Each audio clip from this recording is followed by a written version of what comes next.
apaixonados pelo que faz.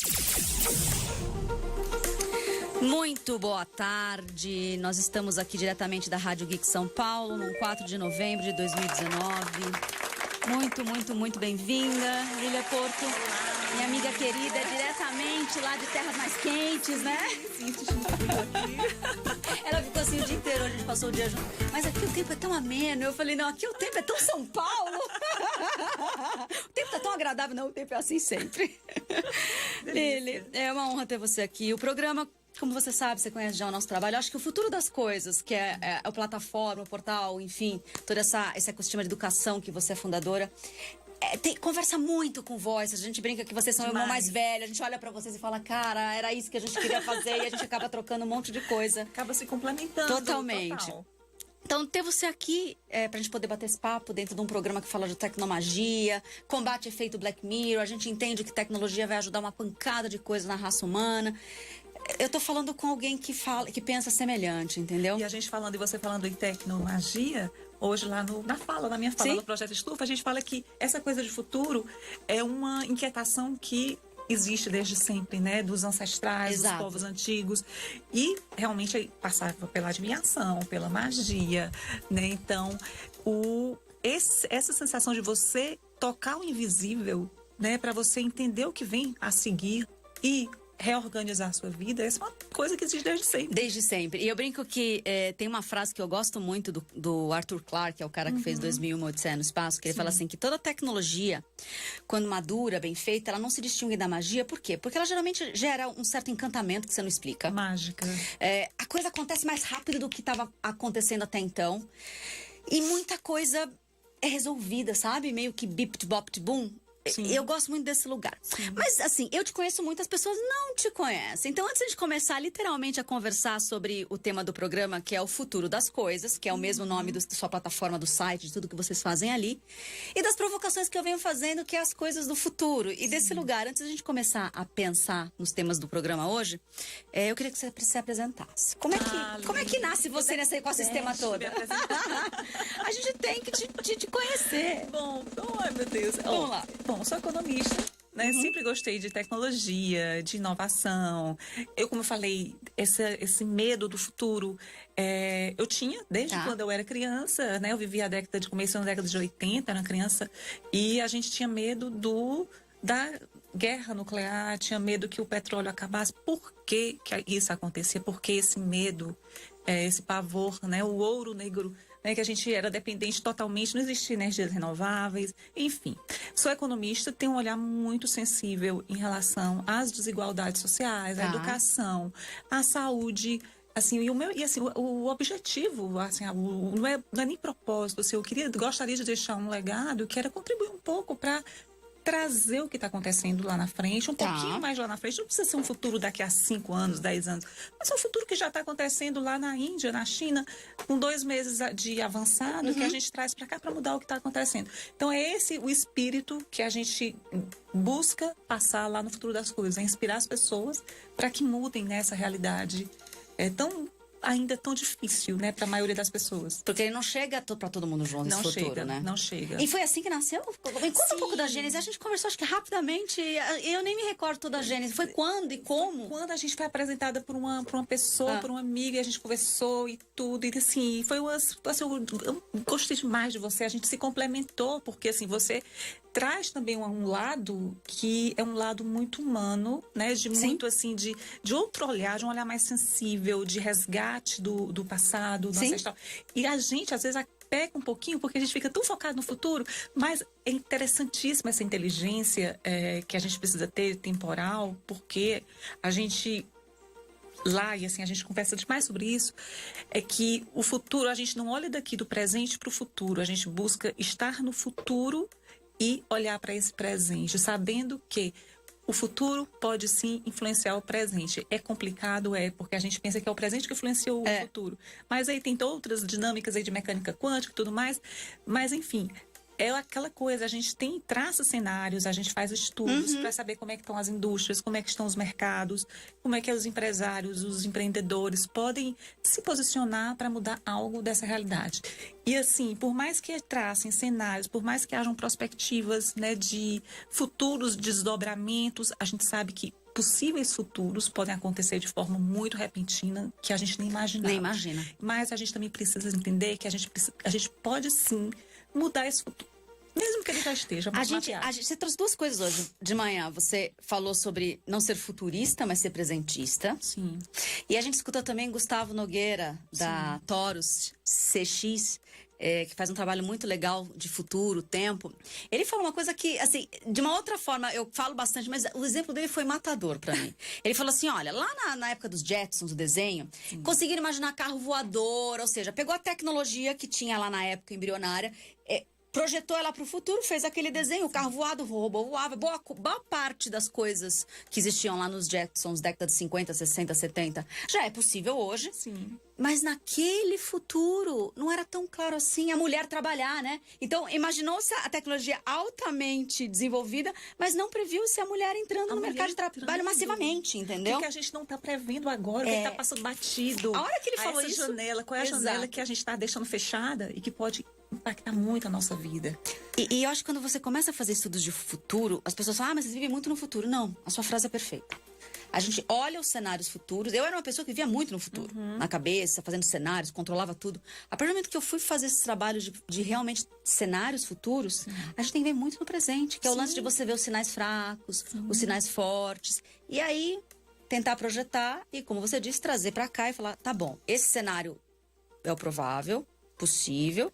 E os desejáveis, eu gosto de trabalhar aqui. Então a gente fica tentando, olha pra lá e tenta já começar aqui, entendeu? Melhor do que mapear futuros desejáveis, também a gente escuta muito hoje, todo mundo está falando de futuros, né? Futuros, a sociedade está muito preocupada, está muito ansiosa em relação a isso nos últimos anos, não só futuristas, professores, economistas, gente de todas as áreas. Mas mais do que você entender, traçar futuros desejáveis, a gente busca também futuros palpáveis. É isso aí. A gente não pode ficar só na esfera do desejável. A gente tem que... até eu falei isso lá hoje de manhã, a questão da capacitação. É capacitar, sim, para fazer, mas o ideal é fazer. Perfeito. Deixar palpável e real. Perfeito. Bom, vamos entrar nas nossas pautas hoje. Você trouxe, na sua fala, geralmente você traz muita coisa legal, mas eu separei 4 temas centrais, tá? Pra gente poder pensar futuro das coisas, coisas do futuro. E a primeira que me chamou muita atenção na sua fala foi o super-humano. Eu vou ler um textinho, só para o pessoal saber do que você trouxe, e aí eu queria escutar a sua visão. Então, assim, ela trouxe muito o caso dos bebês gêmeos chineses, eu não sei o quanto vocês acompanharam, mas tem um pesquisador que chama He Jiankui. Posso estar falando o nome dele errado, mas ele é o chinês da cidade de Shenzhen. E ele e a sua equipe na Universidade de Ciência e Tecnologia do Sul, lá desse lugar na China, ajudaram a criar os 2 primeiros bebês editados geneticamente do mundo. São as 2 meninas gêmeas, chama Lula e Nana. Ao longo de muita coisa, ele conta que a história das 2 meninas, que nasceram em novembro do ano passado, e que tiveram esse código genético alterado, vieram com 2 informações importantes. Ele alterou para ser imune ao vírus do HIV, da AIDS. E aí rolou um colateral que a gente veio conversando. 3 meses depois... O que aconteceu? Descobriram que elas tinham uma capacidade de aprendizado, de intelecto mais avançado do que nós, seres humanos. Do que nós, normais. A média dos humanos, os editados. Não editados pela técnica CRISPR. Isso significa o quê? Que os super-humanos hoje já estão entre a gente e que daqui a gente pode pensar o seguinte, elas vão completar 1 ano de idade em novembro. Então, se a gente pensar que daqui a 17 anos, essas gêmeas vão estar na universidade. Então, elas vão estar lado a lado com pessoas não editadas. O que vai acontecer a partir daí? Que outros desdobramentos foi descoberto 3 meses depois que elas tinham a capacidade, que vai dar muita vantagem para elas competitivamente, claro, porque elas são mais avançadas, intelectualmente serão mais, mas que outros desdobramentos vão acontecer que a gente não sabe. E outra coisa, qual é qual vai ser a dinâmica de relacionamento estar lado a lado de pessoas que foram editadas geneticamente e pessoas que não foram. Vai ter uma certa cooperação aí, delas tentarem ajudar aquelas pessoas que estão mais para trás, ou vai ter uma disputa? Então, assim, é uma incógnita. Agora, a gente pode melhorar isso, a gente pode contribuir para que esse futuro seja o melhor possível. Exatamente. Que convivam em harmonia, que cooperem entre si. Exatamente. Aí a polêmica fica maior porque, embora ele tenha falado que foi um efeito colateral, eu ainda adoraria escutar dos geneticistas como é que você mexe no sistema imunológico e aí o colateral é o seu sistema cognitivo. É uma história meio distante, assim, eu sou totalmente leiga. Adoraria, se alguém quiser mandar pra gente aqui, adoraria saber essa correlação, mas a gente lê as coisas e ninguém explica direito como é que foi a correlação do tipo, imunologicamente elas são imunes ao vírus do HIV, que aterrorizou a gente por tantas décadas, e aí, sem querer, elas são mais inteligentes. Eu ouso dizer que o chinesinho mexeu nas duas coisas, mas é uma opinião minha, eu só tô especulando, talvez. Eu não tinha pensado nisso, mas ele pode ter realmente mexido. No mínimo, assim, é de se perguntar. Vou adorar aprender um pouco mais, com certeza. Sumiu, né? Ele, assim, ele desapareceu. Deve estar, né? Mas sabe que isso é uma preocupação? Na época, eu tava fazendo o meu congelamento de óvulos e eu tava na frente de um geneticista. Eu tinha que perguntar pro o Dr. Luiz, que me atendeu.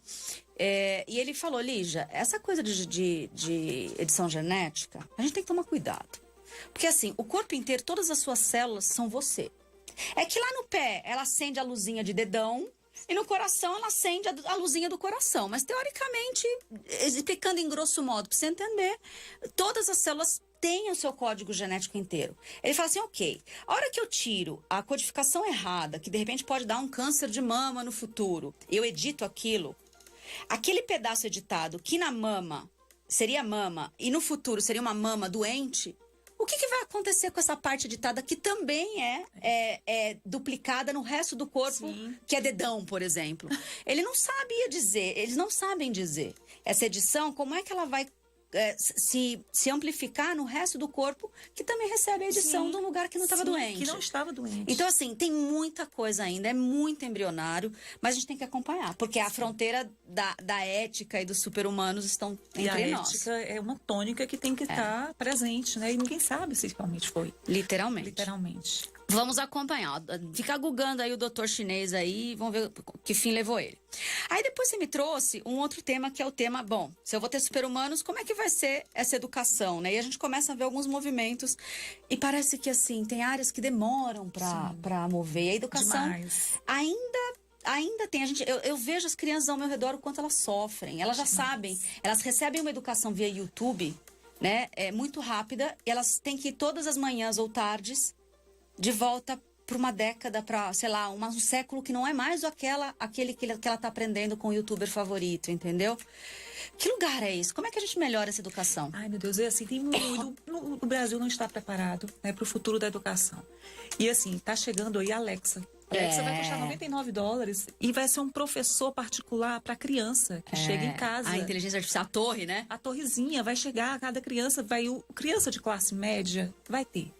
Ela vai falar com a máquina o tempo todo. Vai falar com a máquina vai instruí-la. Então ela vai aprender de uma forma ilimitada. Qualquer pergunta que ela fizer vai ajudar nas tarefas. Como é que fica o professor particular que tinha a sua rendinha, a sua receitazinha? Como é que fica o professor? Como é que é humanizado isso aí?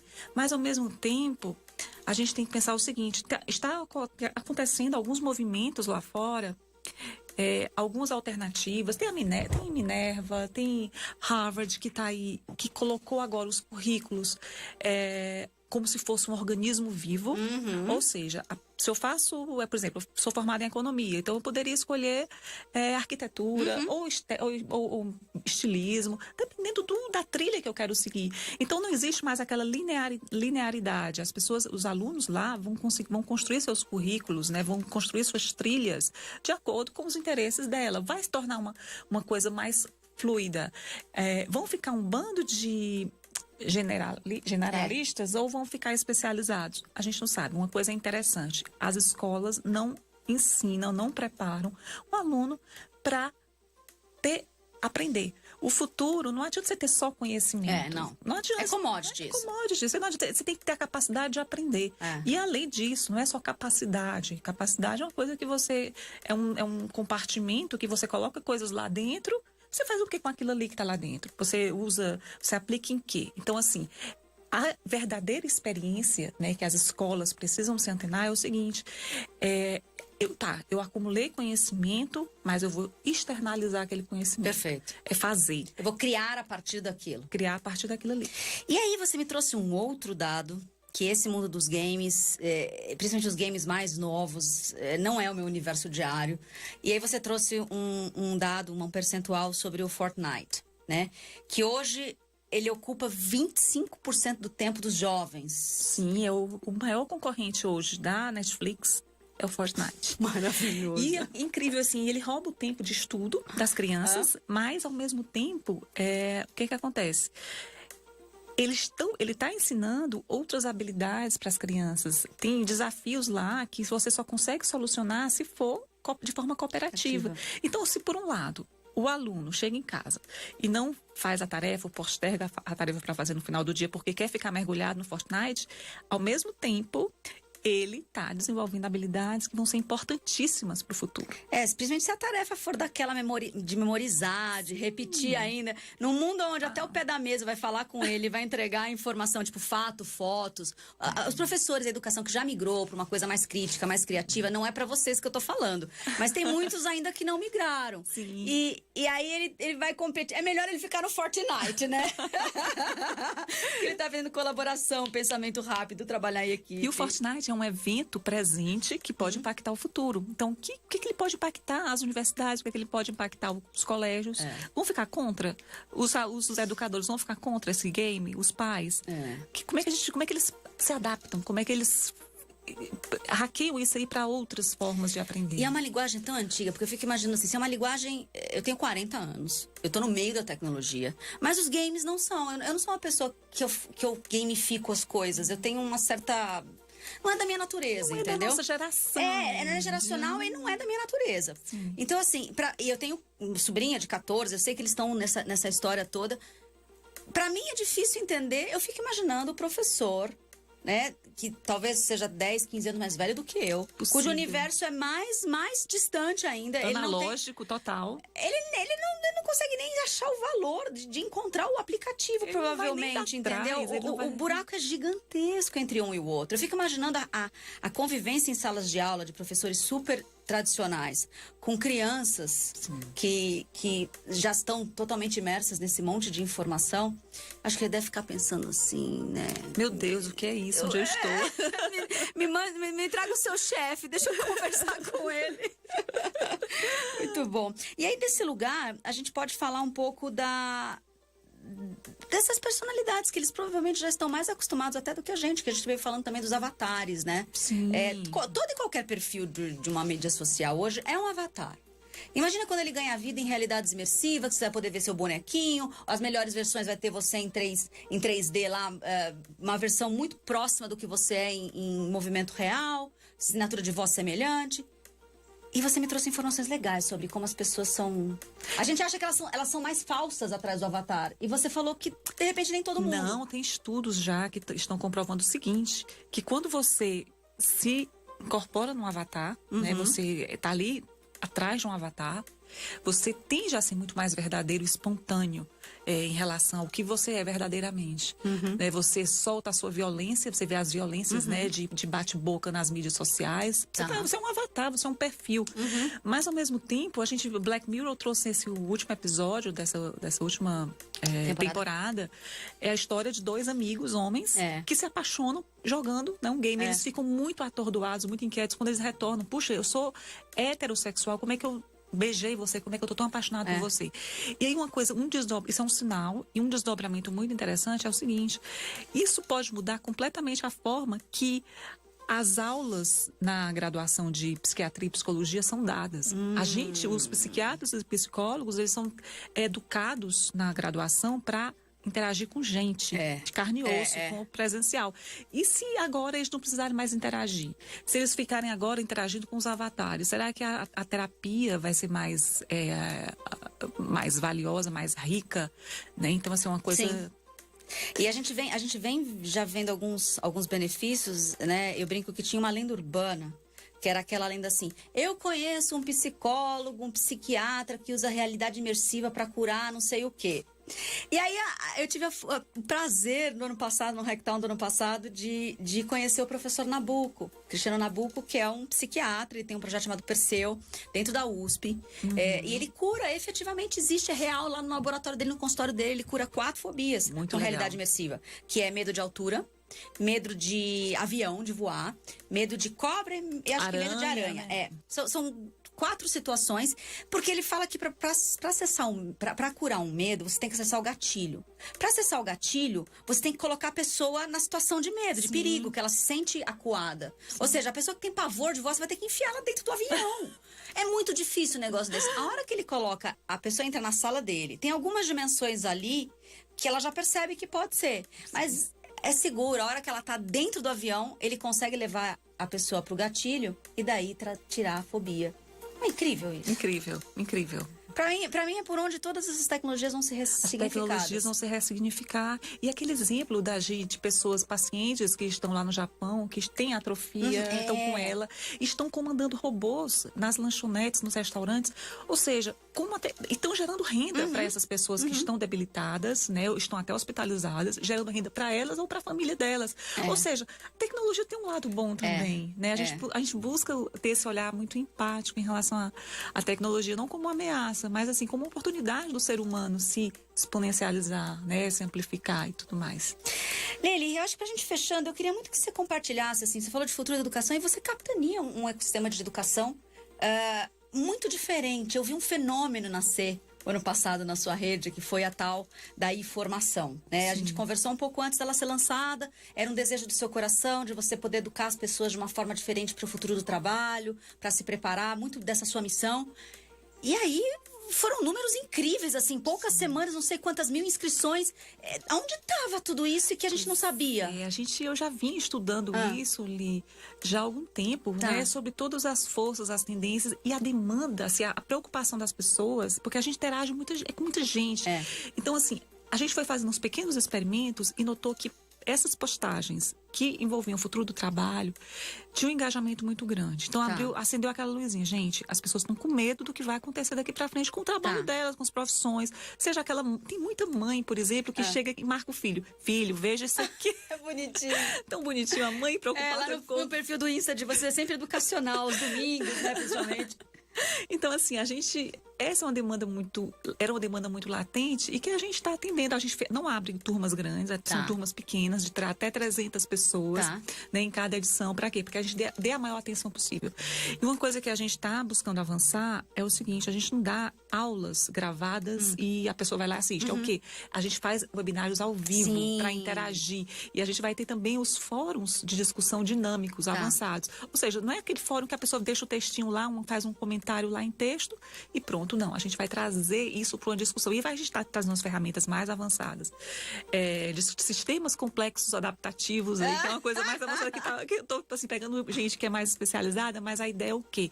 É a gente criar essas conexões com as pessoas, as pessoas gerarem uma oportunidade para a comunidade lá dentro. Se eu tenho que gerar quais são os interesses mapeados, quais são os desejos, quais são a profissão, vamos cruzar isso num mapa gráfico de interação.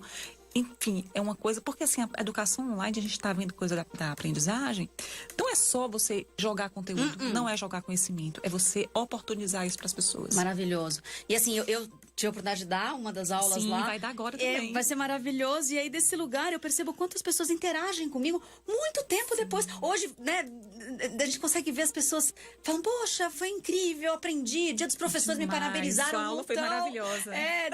você foi minha professora lá no Futuro das Coisas. E a gente fica com tanto medo de achar que é uma coisa ou a outra. E assim, se não fosse uma plataforma dessa, eu não chegaria a todas essas pessoas, porque de sala em sala de aula a gente não consegue. O alcance do digital não tem comparação. Não tem. Quando você fala uma turma pequena de 300, vai botar uma turma pequena de 300 numa faculdade, você tá no auditório e não cabe todo mundo, entendeu? Verdade. Mas a tecnologia facilita isso, né? A gestão desse pessoal todo. Maravilhoso. E assim, eu tenho feedbacks, porque uma das minhas... a minha tia, né? Ela participou da primeira turma. E ela falou, tia, mas assim...